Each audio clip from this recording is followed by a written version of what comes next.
Terima kasih atas kesempatannya. Saya Rena Nablia dengan NIM 2018210574 dari kelas AB Metodologi Penelitian Keuangan Universitas Hayam Wuruk Brunggana, Surabaya.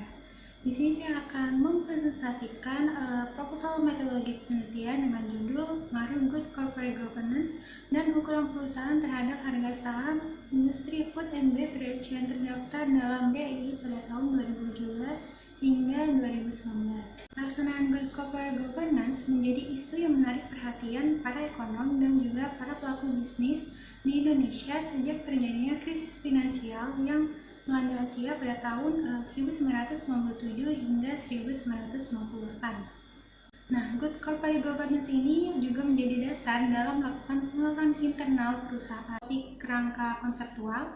Kerangka konseptual ini terdiri atas 5 variabel di mana komite audit, kepemilikan institusional, komposisi Dewan Komisaris Independen, termasuk dalam indikator Good Corporate Governance, dan juga ukuran perusahaan sebagai variabel independen atau variabel X, dan juga harga saham sebagai variabel dependen atau variabel Y. Komite audit sebagai X1 merupakan komite yang dibentuk pada Dewan Komite, maksud saya pada Dewan Komisaris, guna melakukan tugas pengawasan terhadap pengelolaan perusahaan atau korporasi. Nah, dari banyaknya jurnal penelitian yang saya baca, salah satu hasil penelitian terdahulu yakni dari Udayana dan Yartana pada tahun 2018 menunjukkan bahwasanya komite audit ini tidak berpengaruh signifikan terhadap harga saham perusahaan. Lalu ada kepemilikan institusional sebagai X2 yang merupakan bagian saham perusahaan atau korporasi yang dimiliki para investor institusi, antara lain perusahaan asuransi, institusi keuangan, dana pensiun, dan perusahaan atau korporasi lainnya yang terkait dengan kategori tersebut. Nah, dari banyaknya jurnal penelitian yang saya baca, salah satu penelitian terdahulu dari Nurul Rahmatiyah pada tahun 2020 menunjukkan bahwasanya kepemilikan institusional ini memiliki pengaruh yang positif signifikan terhadap harga saham perusahaan. Lalu untuk pengaruh komposisi atau proporsi Dewan Komisaris Independen sebagai X3 terhadap kinerja perusahaan memiliki hasil yang beragam. Nah, apabila semakin banyaknya individu yang menjadi Dewan Komisaris Independen, maka akan memiliki dampak terhadap buruknya kinerja yang dimiliki perusahaan atau korporasi tersebut. Nah, tentunya dari banyaknya jurnal penelitian yang saya baca, salah satu hasil penelitian terdahulu dari Sitorus pada tahun 2015 dan juga Situmorang dan Simanjuntak pada tahun 2019 menunjukkan bahwasanya komposisi komisaris Dewan Independen ini tidak berpengaruh signifikan terhadap harga saham perusahaan.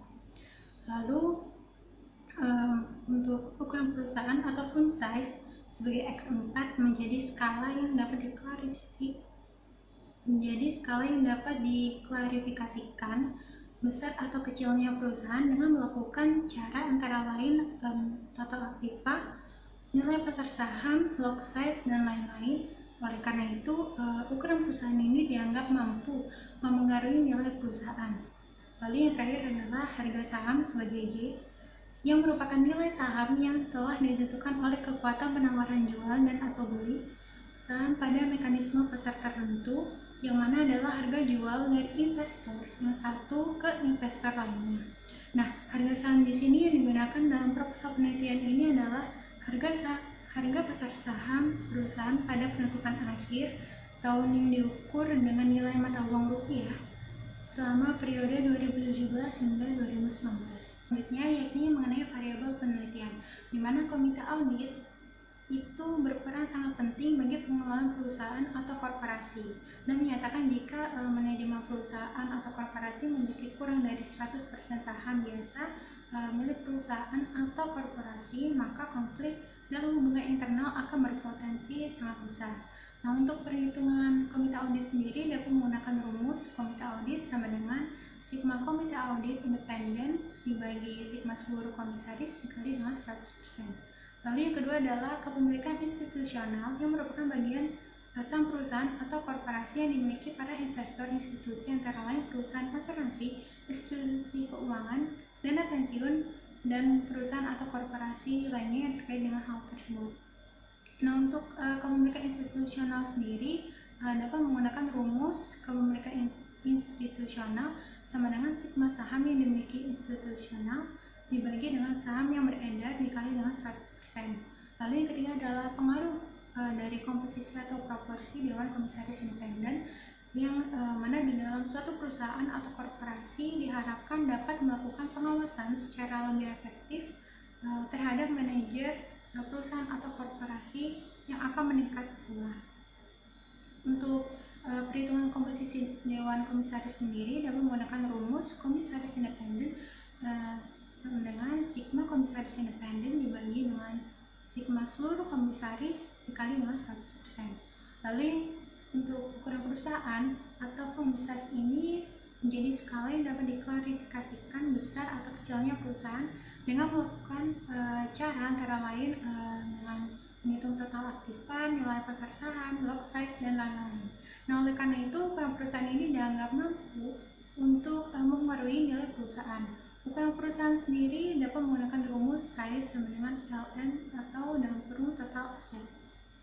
Nah, dalam hal ini penggunaan logaritma natural atau LN bertujuan untuk meminimalisir fluktuasi yang berlebih serta menyederhanakan jumlah aset yang kemungkinan akan mencapai nilai nominal sebesar triliunan rupiah tanpa perlu mengubah proporsi yang sebenarnya. Lalu ada harga saham, di mana harga saham yang digunakan ini adalah harga pasar saham pada penutupan akhir tahun yang diukur dengan nilai mata uang selama periode 2017 hingga periode 2019. Selanjutnya mengenai hipotesis penelitian.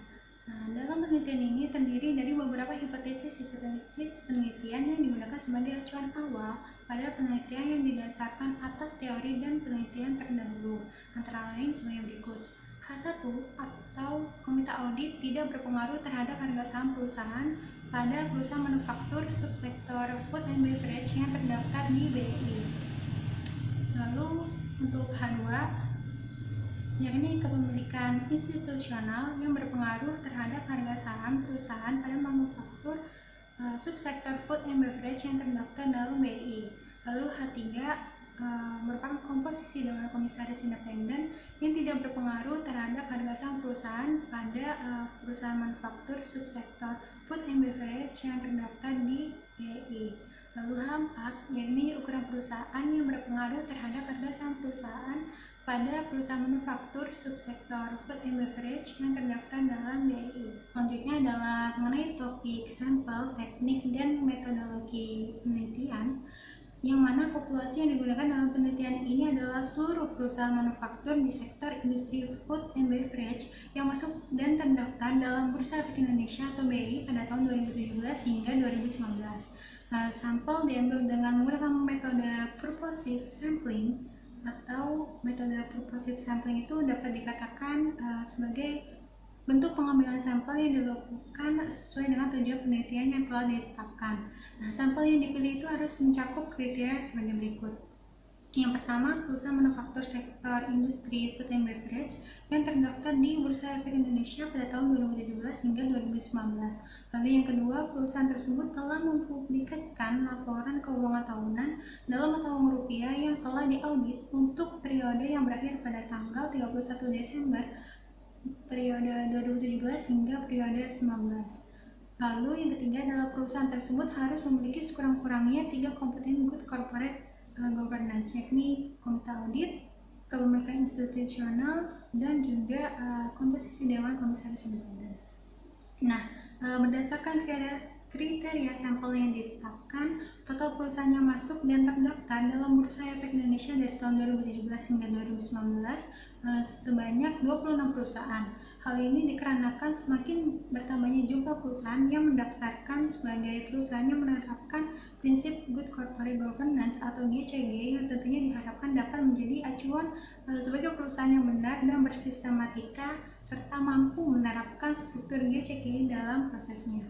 Data yang digunakan dalam penelitian ini adalah data cross-section, di mana data cross-section ini merupakan rancangan penelitian dengan melakukan pengukuran atau pengamatan pada saat bersamaan atau dalam sekali waktu.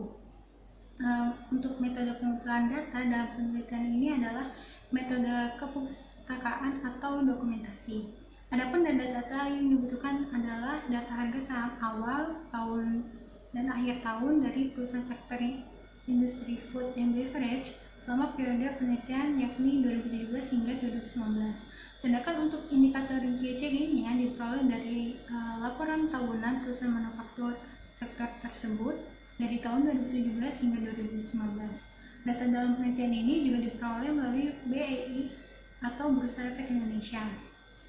Untuk analisis data yang digunakan membuktikan hipotesis penelitian dengan menggunakan metode regresi linear berganda atau MRA.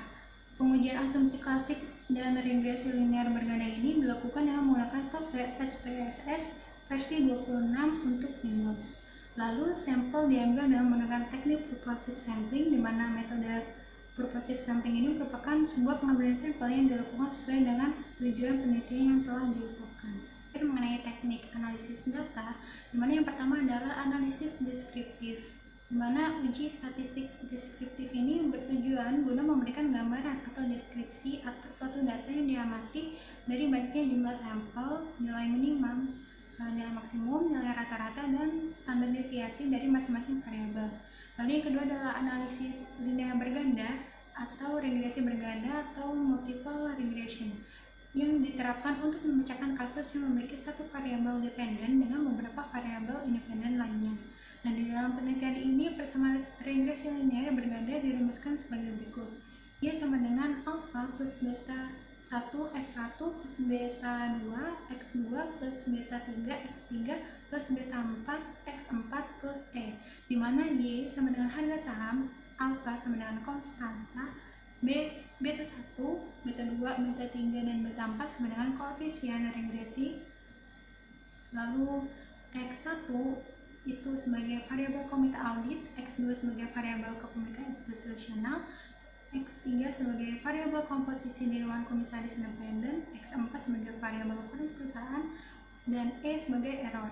Nah, sebelum melakukan pengujian regresi data itu dilakukan terlebih dahulu uji asumsi klasik yang menggunakan model regresi yang dapat menghasilkan berduga yang tidak tepat, terdiri dari uji normalitas, heterogenesitas, multikolinearitas, dan autokorelasi. Lalu yang ketiga adalah uji simultan atau uji F, di mana uji F statistik ini dilakukan guna menguji adanya pengaruh keseluruhan variabel statistik, yaitu komite audit, kepemilikan institusional, komposisi Dewan Komisaris Independen, dan ukuran perusahaan secara simultan terhadap variabel jabatan yaitu harga saham. Nah, lalu selanjutnya adalah uji koefisiensi determinasi atau N2. Uji koefisien determinasi ini digunakan untuk mengukur seberapa besar kemampuan menerangkan variasi harga saham perusahaan atau dapat diartikan besar atau kontribusi komite audit, kepemilikan institusional, komposisi Dewan Komisaris Independen, dan ukuran perusahaan secara simultan mengukur harga saham perusahaan. Lalu yang kelima adalah uji parsial atau uji T, di mana uji T ini berguna untuk menunjukkan seberapa jauh pengaruh satu variabel komite audit, kepemilikan institusional, komposisi Dewan Komisaris Independen, dan ukuran perusahaan terhadap variabel harga saham secara parsial yang terdapat dalam persamaan secara signifikan mengukur harga saham perusahaan tersebut. Lalu yang keenam adalah uji koefisiensi determinan parsial, di mana uji ini bertujuan guna mengetahui pengaruh dari masing-masing variabel komite audit, kepemilikan institusional, komposisi Dewan Komisaris Independen, dan ukuran perusahaan secara parsial atau individu terhadap variabel harga saham perusahaan tersebut. Sekian penjelasan proposal mengenai pengaruh Good Corporate Governance atau GCG dan ukuran perusahaan terhadap harga saham industri food and beverage yang terdaftar dalam BI pada tahun 2017 hingga 2019 yang dapat saya sampaikan. Akhir kata, apabila terdapat penyampaian yang kurang berkenan dari saya, mohon maaf. Sekian dan terima kasih.